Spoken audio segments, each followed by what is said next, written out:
Hello everyone, this is how to change the oil and grease the suspension components in a 2002 Chevy S10 with the 2.2 liter 4-cylinder engine. This is also applicable to other year models for the S10 pickup truck with the 2.2 liter engine. For starters, here's what you'll need to do the job.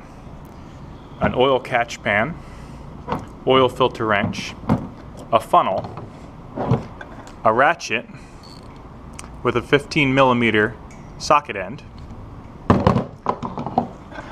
a roll of paper towels, a set of ramps,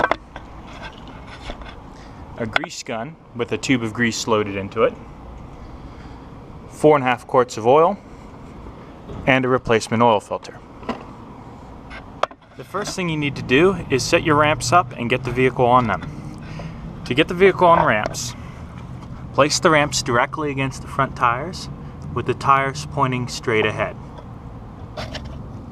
Next, you'll need to start the car and very carefully drive it onto the ramps. If you have a manual transmission, this is a bit more challenging. The trick is to go very slowly and kind of crawl up the ramps, and as soon as you hit the flat part here where you can feel it leveling off, you want to hit the brakes as quickly as possible.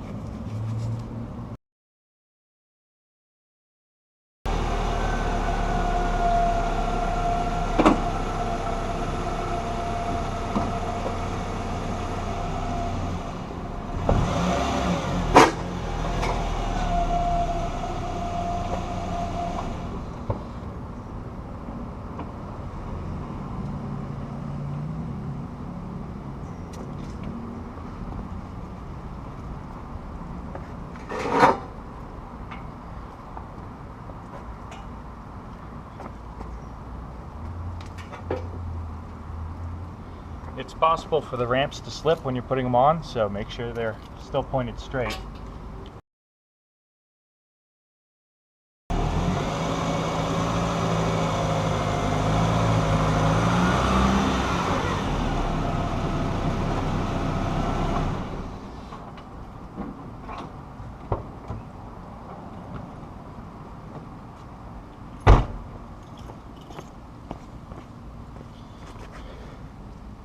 Once you get the vehicle up on the ramps, leave it in gear if it's a manual and put the parking brake on. You also, for an additional safety, can put a chock behind the rear wheel, such as a wood block or a paving stone or something to that effect. At this point, you want to open the hood so the engine has time to cool off before you change the oil. We will grease the suspension components first. There are 9 front suspension components that require grease. The Zerk fittings are located here, here, here, here, here, over here, here, here, and there. Procedure for greasing them is pretty simple.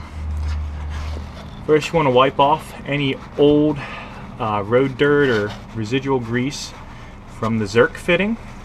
You need to do this because if you don't, when you put the grease gun on there, you can end up injecting dirt and just debris and sand and whatnot into the ball joint or the suspension component, and that will cause it to wear out prematurely. So definitely want to wipe them all off first before putting the grease gun on them.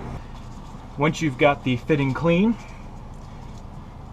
take the end of your grease gun and push it on. While it's on there, give it a few pumps with the grease gun, and you should see grease start to get pushed out the back side. When that happens,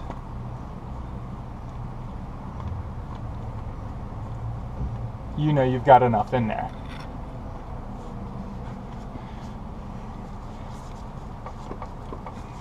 Then you can pull it off.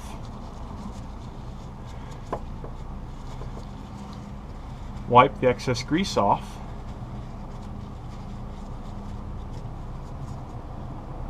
and move on to the next fitting. Not all the fittings will have grease come out the back side, so you kind of use your better judgment. If you already see a fitting that has grease coming out the back, that's a good indicator. But for some, like this one, for example, there's no grease coming out the back, so you don't really want to overfill it. Just put a few pumps in until you see it start to inflate.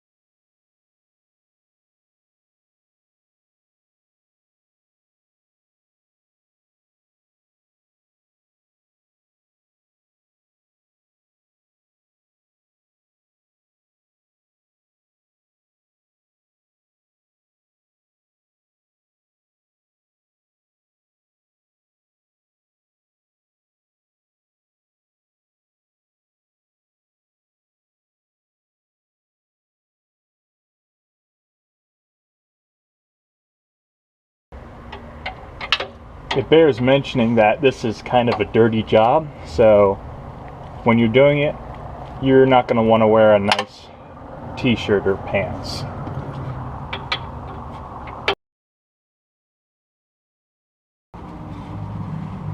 Occasionally you may get a fitting where the grease doesn't go in and squirts out, like this one just did. If that happens, just clean it off again and put it back on and give it another shot.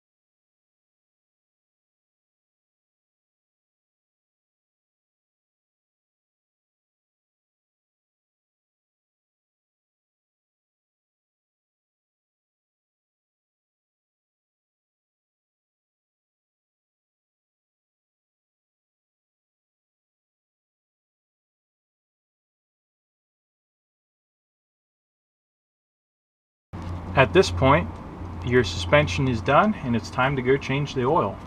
Your oil pan on this vehicle is located right here, and this is your oil drain port.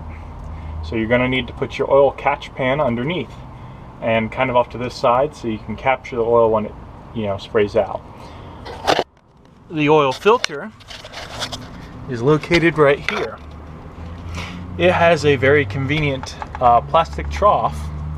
So when you remove your oil filter, all the oil drips fall in the trough, which runs down to here and will also drip into the oil catch pan.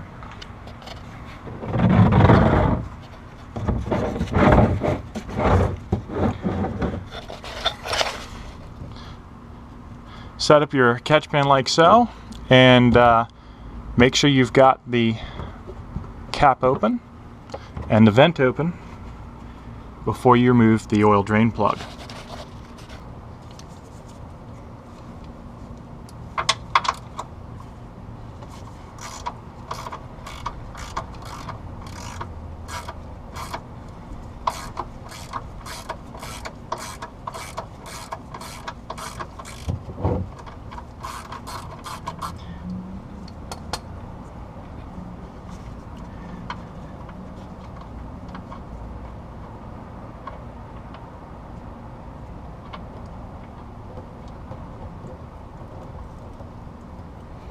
Be careful if the vehicle was recently run, which it usually has if you put it on ramps. The oil will be hot, so be careful that you don't burn yourself.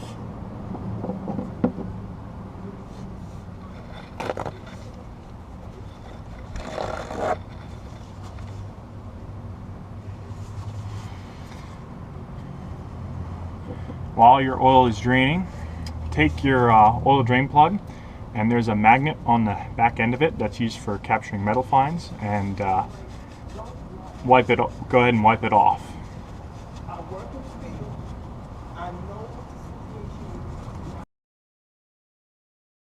You can also see how good or bad the quality of your oil is. If you put some on your finger, it should still feel slippery. If it feels more like water than oil in terms of how slippery it is, you know you were overdue for an oil change.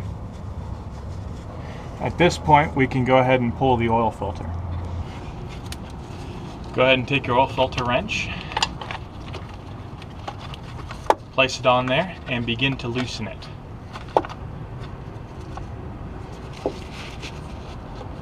It will need to go counterclockwise to be removed.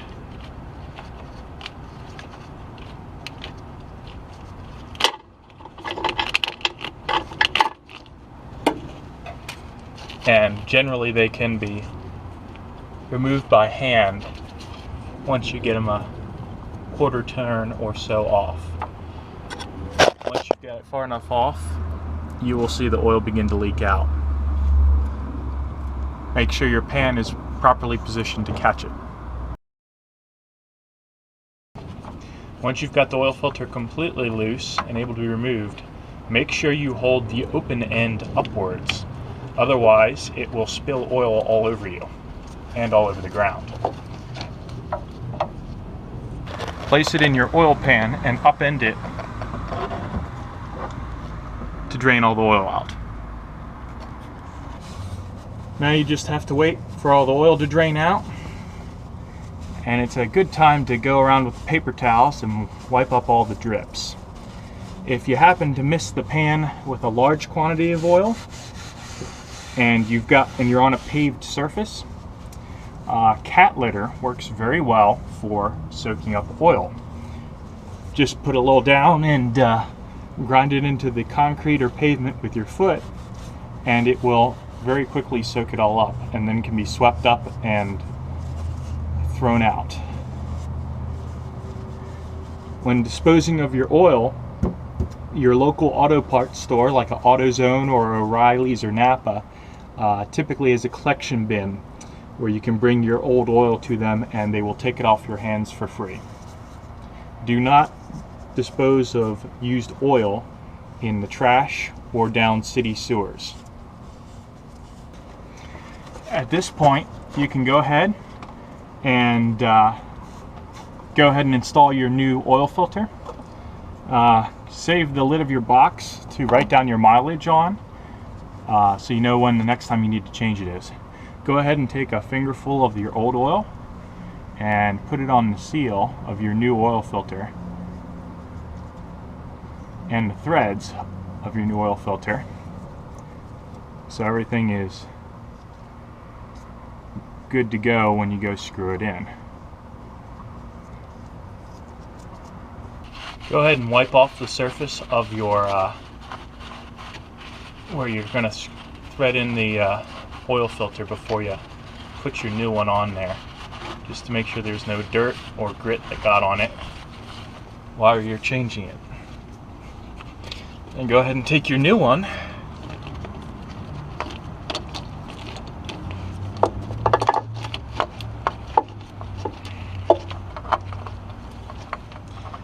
put it in there.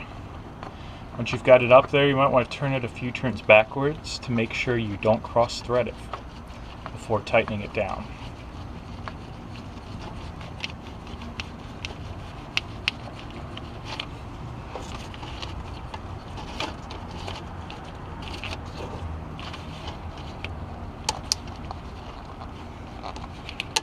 Okay, you're going to want to put it on there about hand tight, as tight as you can get it with just your hand, and then bring your oil filter wrench up there and put a few more turns on it. You don't want to over tighten this, but usually somewhere between a half and 3/4 of a rotation or turn past hand tight is sufficient to make sure it doesn't leak.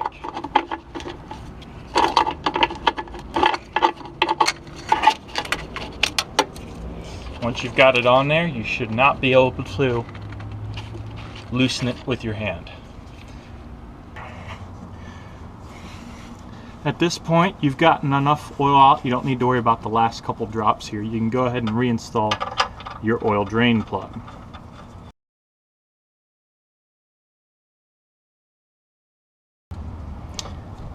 Once you've got it, snug down, give it another half a turn or a quarter turn, and probably quarter is probably more appropriate here. And that's all it takes to put that in. You don't want to over torque these, because if you strip this out, you have to replace the whole oil pan. So don't over tighten this. Just snug it up so it's not going to fall out, and that should be more than sufficient. Okay, if you're not that familiar with your engine bay, your oil filler cap is right here behind your AC unit. Go ahead and wipe the dust and dirt off of it before you open it up so none of that gets in there.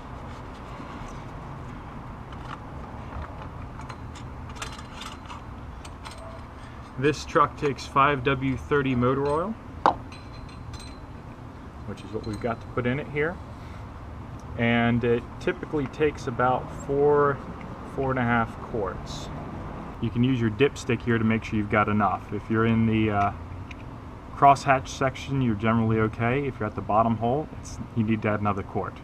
But if you're anywhere up here, you're fine. You don't want to overfill it with oil, because that's hard on your oil seals. And it's also a bit of a waste. So go ahead and put a funnel there so you're not getting oil all over your engine, and go ahead and add it. In this case, I've got oil from a previous job, so I'm going to use what's left in this bottle to fill it up.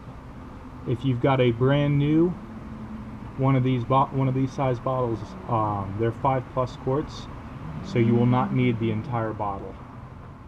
So this is a case of, because this one has only about 4 quarts left in it, which may be just enough for this job.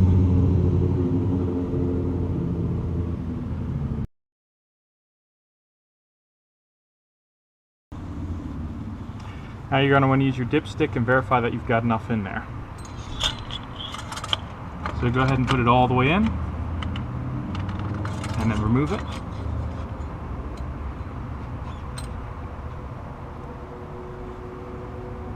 And as you can see, we have got all 4 holes filled. It's actually still draining down there now, so I'm probably going to dip this again, make sure I've got the right level.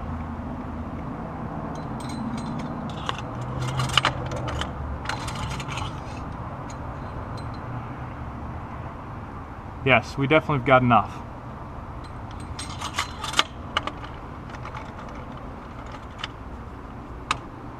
Now you're ready to take your vehicle back off the ramps. So make sure there's no tools or grease gun or oil pail under the vehicle or behind the vehicle, and remove the chock from behind your rear wheel.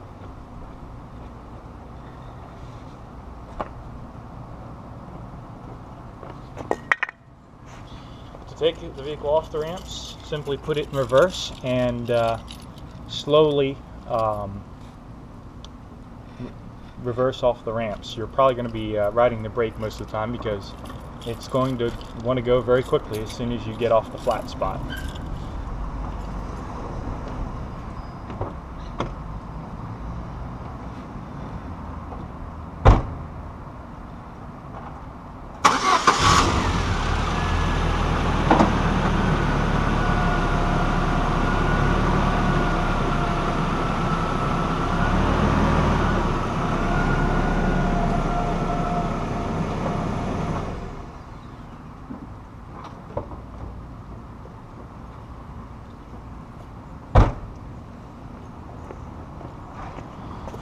Now all you have to do is clean up, put your tools away, and you're good for another 5,000 to 10,000 miles. Thanks for watching.